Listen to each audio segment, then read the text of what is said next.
¿Qué significa realmente modernizar un país? ¿Puede hablarse de progreso cuando la desigualdad y la violencia crecen al mismo tiempo?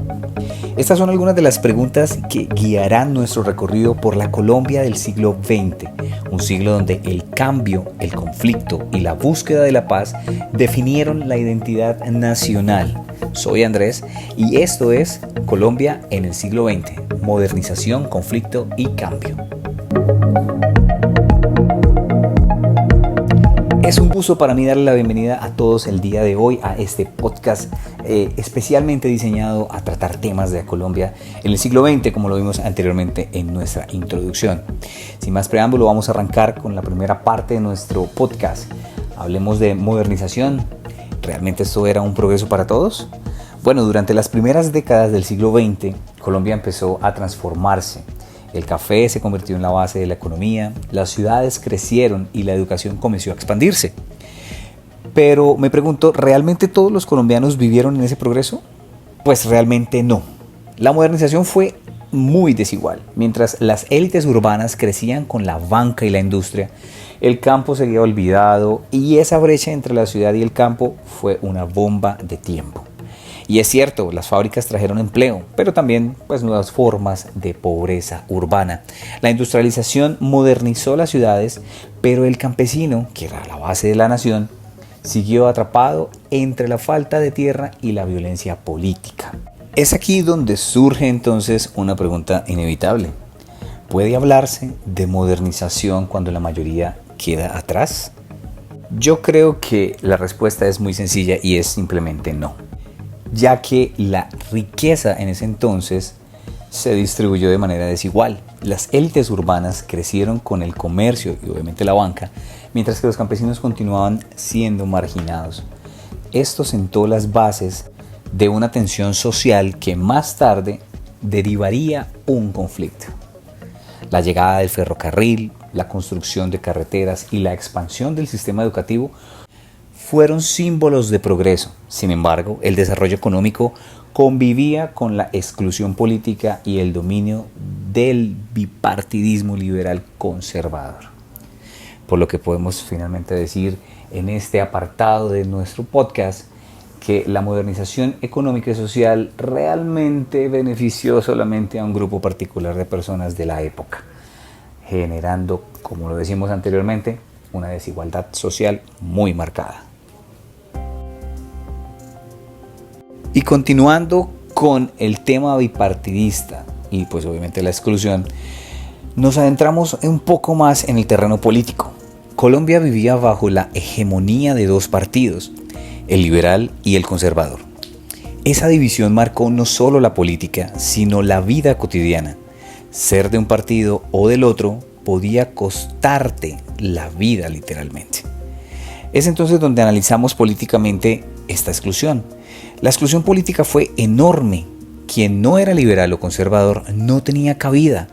El asesinato de Gaitán en 1948 fue la chispa que detonó una violencia que ya venía gastándose con mucho recelo.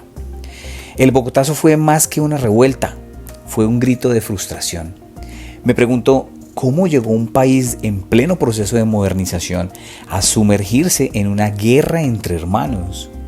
Bueno, quizá la respuesta es la falta de justicia social o el miedo de las élites a perder su control político.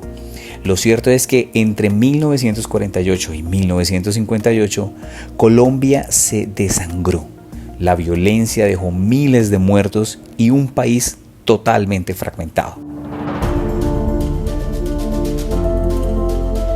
Pasando ahora al tema que casi siempre genera eco a nivel internacional y es el Frente Nacional y el nacimiento de las guerrillas en Colombia. Con el Frente Nacional, liberales y conservadores acordaron alternarse en el poder, un pacto para la paz, pero ¿una paz para quién?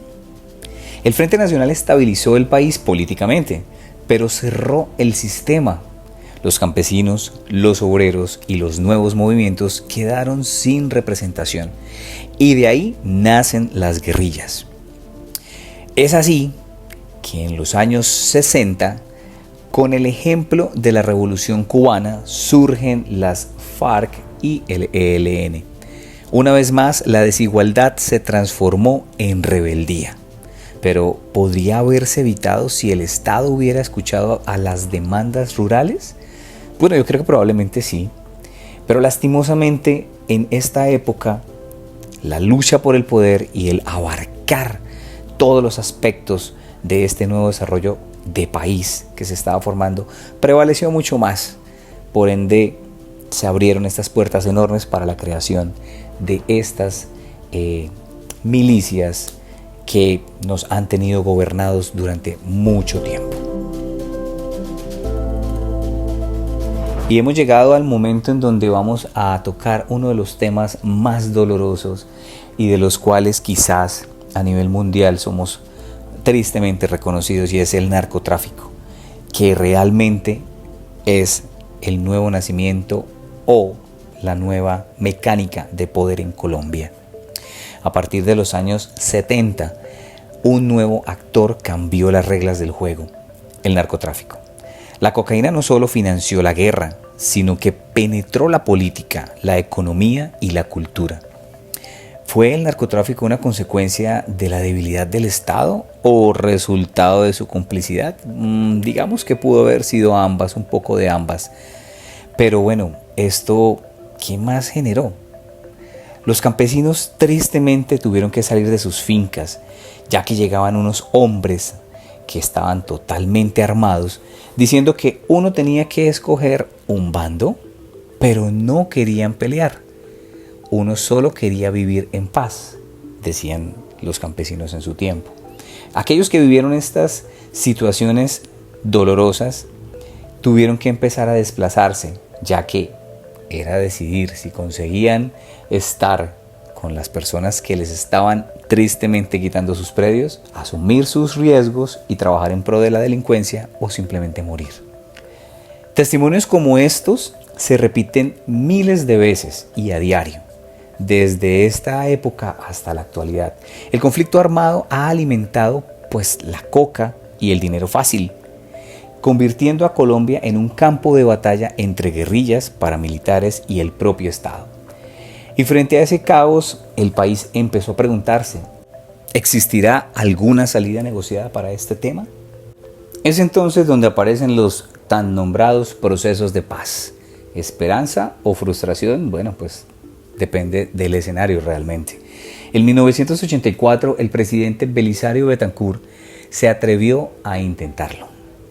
Convocó a la paz, firmó acuerdos con las FARC y promovió la participación política.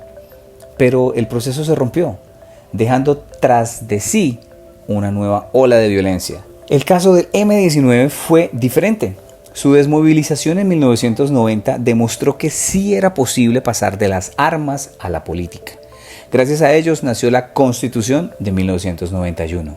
Esa Constitución prometió un país más democrático, plural e incluyente.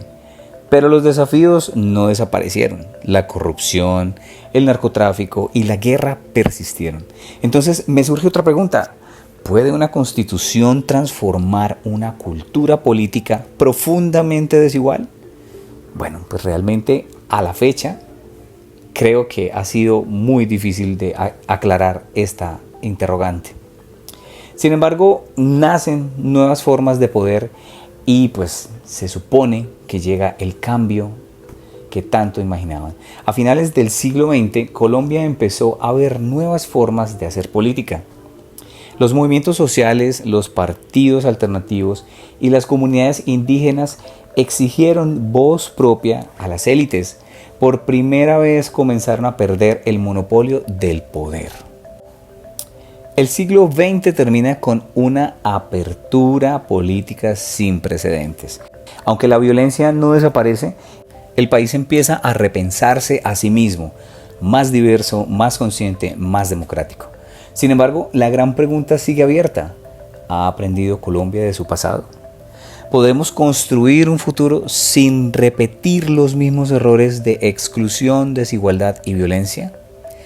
Bueno, yo creo que podemos cerrar con una reflexión final, respecto del tema, diciendo que el siglo XX fue sin duda el siglo de la transformación. Un país rural se volvió urbano, un estado cerrado comenzó a abrirse y una sociedad marcada por la violencia empezó a buscar la reconciliación. La modernización, conflicto, paz, 3 palabras que resumen una historia compleja pero también llena de esperanza, porque cada intento de paz, cada reforma, cada voz que exige justicia, nos recuerda que Colombia aún está escribiendo su historia.